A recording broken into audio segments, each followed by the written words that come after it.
दोस्तों, मेरे चैनल को जरूर सब्सक्राइब करें। आपका बहुत बहुत धन्यवाद।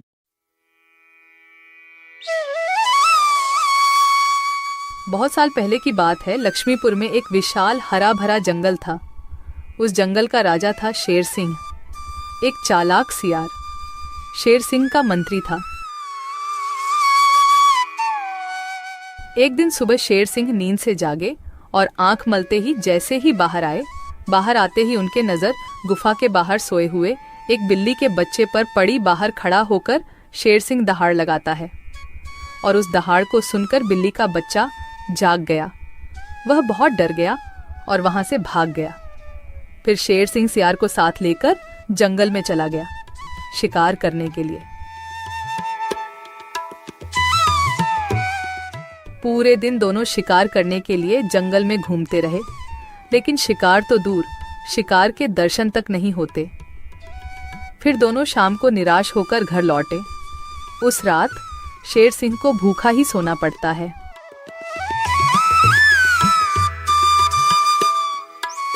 अगले दिन सुबह शेर सिंह जब गुफा से बाहर निकलते हैं, तभी फिर एक बार उनकी नजर गुफा के बाहर सोए हुए बिल्ली के बच्चे पर पड़ती है।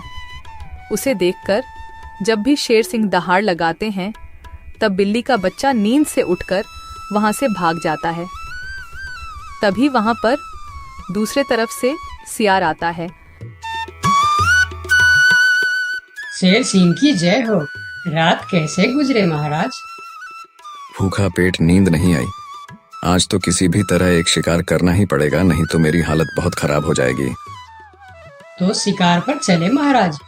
अगर हम अभी जल्दी झील के पास गए तो वहाँ हमें शिकार जरूर मिल सकता है, क्योंकि सुबह सुबह सारे जानवर वहाँ पानी पीने आते हैं। अब जल्दी चलिए महाराज। फिर कल की तरह आज भी शेर सिंह और सियार शिकार के लिए निकलते हैं। वह पहले झील के पास जाते हैं, लेकिन वहां कोई शिकार नहीं था। फिर दोनों पड़ोस के जंगल में भी घूमकर आए, लेकिन वहां भी उन्हें कोई शिकार नहीं मिला। आज भी शेर सिंह और सियार को खाली हाथ लौटना पड़ा।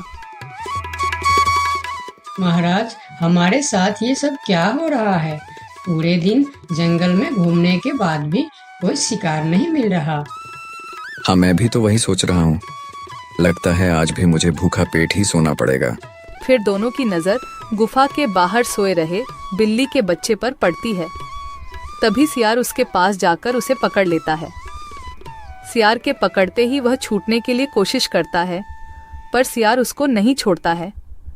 यह देखकर शेर सिंह पूछता है, ये तुम क्या कर रहे हो सियार? उस बिल्ली के बच्चे को क्यों पकड़ लिया तुमने?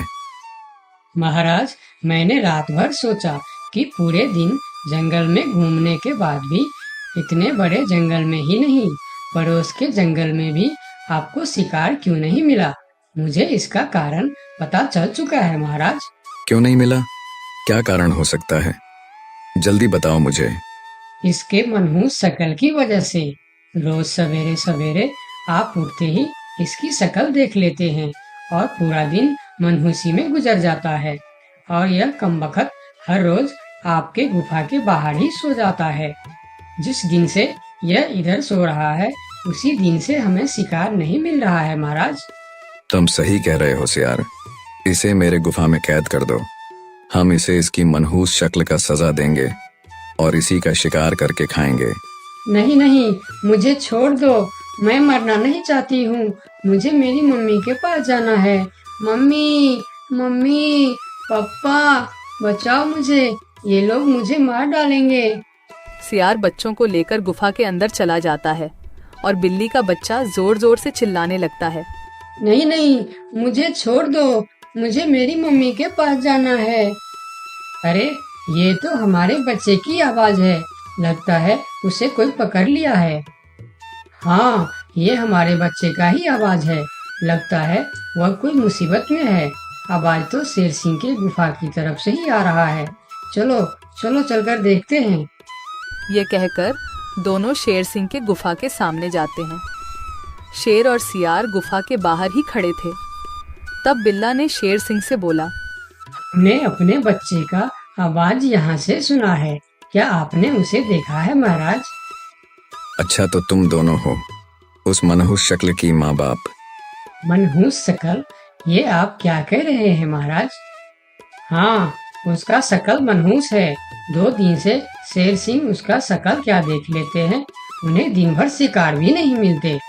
2 दिनों से महाराज भूखे सो रहे हैं। आज उसे उसकी मनहूस शकल की सजा जरूर मिलेगी। नहीं नहीं, मेरे बच्चे की शकल मनहूस नहीं है, उसे माफ कर दीजिए महाराज। नहीं नहीं, ऐसा नहीं हो सकता। मैं एक बार जो बोल दिया सो बोल दिया। तुम्हारे बच्चे का शक्ल मनहूस है तो है, अब उसे उसकी सजा जरूर मिलेगी। अब तुम लोग जाओ यहाँ। फिर दोनों वहां से चले जाते हैं। दोनों बहुत परेशान होकर जंगल में घूमते रहते हैं। वह जंगल में कई जानवरों के पास इस उम्मीद लेकर जाते हैं कि कोई उनके बच्चे को बचाने के लिए मदद कर सके। वह पहले हाथी के पास जाते हैं। हाथी भैया, शेर सिंह ने मेरे बच्चे को मनहूस कहकर पकड़ लिया है। आप कुछ भी करके मेरे बच्चे को बचा लीजिए। नहीं नहीं, मैं शेर सिंह से पंगा नहीं ले सकता। तुम दोनों किसी और के पास जाओ। मैं यह काम नहीं कर सकता, मुझे माफ करना। फिर दोनों बैल के पास गए और उसे भी सारी कहानी बताई, लेकिन बैल भी शेर सिंह से पंगा लेने से मना कर दिया। फिर दोनों निराश होकर वहां से आगे की ओर चले गए। कोई भी शेर राजा के खिलाफ नहीं बोलना चाहता। दोनों निराश होकर एक पेड़ के नीचे बैठ गए। उस पेड़ के ऊपर एक बंदर बैठा था। पेड़ के ऊपर से बंदर ने उन दोनों पति पत्नी को इतना निराश देखा तो वह उसका कारण पूछने के लिए नीचे आया। दोनों ने बंदर को सारी बात बताई। सब सुनकर बंदर ने कहा, देखो बिल्ला भाई, तुम तो क्या सारे जंगल जानता है कि शेर सिंह से टकराना या उसके खिलाफ बोलना अपनी मौत को दावत देने का बराबर है। मैं वादा तो नहीं कर सकता, पर एक कोशिश जरूर कर सकता हूँ। जब हाथी राजा और बैल ने कोशिश नहीं की, तो तुम क्या कोशिश करोगे बंदर भाई? तुम तो शेर सिंह के एक ही पंजे के शिकार हो।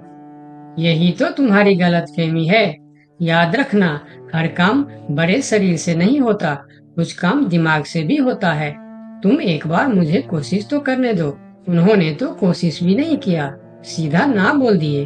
ठीक है बंदर भाई, तुम एक बार कोशिश करके देखो। इधर आज भी पूरे दिन घूमने के बाद जब शेर को कोई शिकार नहीं मिला तो सियार की कहीं बात याद आते ही वह गुस्से से आग बबूला हो गया। अब तो मुझे भी यकीन होने लगा है सियार कि उस बिल्ली का बच्चे का शक्ल इतना मनहूस है कि मैं अगर 2 दिन और देख लिया तो मैं भूख से मर जाऊंगा। उसका इंतजाम आज ही कर देना होगा। वही तो मैं कह रहा हूँ, उसका शकल मनहूस है। अगर हम उसे जीवित रखेंगे तो इस तरह हम भूखे मर जाएंगे। उसे और एक दिन भी जीवित रखना ठीक नहीं होगा महाराज। महाराज की जय हो, महाराज की जय हो। तुम यहाँ क्यों आए हो? क्या चाहिए तुम्हें? महाराज, जंगल के सभी जानवर कह रहे हैं कि राजा की शक्ल बड़ी मनहूस है। ये तुम क्या बोल रहा है बंदर? तुम्हारा दिमाग तो ठीक है। हाँ महाराज, इसीलिए कुछ जानवर तो जंगल छोड़कर पड़ोस के जंगल में दूसरे राजा के अधीन होने जा रहे हैं। अरे बंदर, क्या कह रहा है तू? कौन मर गया इनके शक्ल देखकर? मरा नहीं, मरने वाला है। लोग कह रहे हैं कि इतने दिनों से बिल्ली का बच्चा जिंदा था। 2 दिनों से उसने नींद खुलते ही शेर राजा की शक्ल क्या देख ली, उसे तो मौत की सजा हो गई। अब वह कहने लगे हैं, अगर हम भी सुबह सुबह शेर राजा की शक्ल देख लेंगे तो हमारे साथ भी ऐसा ही हो सकता है। महाराज, ये तो आपके राजपाट के लिए खतरे का विषय है। आंखें खोलिए महाराज, आंखें खोलिए, वरना इस जंगल की सत्ता आपके हाथ से निकल जाएगी या आप इस जंगल में अकेले रह जाओगे। मैं समझ गया बंदर, अब मुझे क्या करना चाहिए? महाराज, उस बिल्ली के बच्चे को माफ कर दो और उसे बड़ा सा कोई इनाम दे दो। तब पूरे जंगल में ये बात फैल जाएगी और सब कहेंगे, देखो शेर राजा की शक्ल कितनी शुभ है कि सवेरे सवेरे बिल्ली के बच्चे ने उनकी शक्ल क्या देखी, उसे न सिर्फ जीवन दान मिला बल्कि शेर राजा की तरफ से इतना बड़ा इनाम भी मिला। इससे सभी के विचार आपके प्रति सकारात्मक हो जाएंगे। और सभी सवेरे सवेरे आपके दर्शन करने के लिए भी जाएंगे। सही कह रहा है, मैं यही करूंगा। सियार, तुम अभी पूरे जंगल के जानवर को मेरे दरबार में बुलाओ। थोड़ी देर में ही जंगल के सभी जानवर शेर खान के दरबार में पहुंचते हैं। मैं शेर सिंह पूरे जंगल वासियों को कहना चाहता हूँ कि बिल्ली के बच्चों को न सिर्फ जीवन दान देता हूँ, बल्कि आजीवन देखभाल और खाने पीने के लिए भी पूरा बंदोबस्त करता हूँ। शेर महाराज की जय हो, शेर महाराज की जय हो। और सुनो, मनहूस शक्ल कोई नहीं होता, यह तो सिर्फ हमारी अंधविश्वास है। उस दिन के बाद से जंगल के सारे जानवर एक साथ मिलजुल कर रहने लगे। दोस्तों, आपका बहुत बहुत धन्यवाद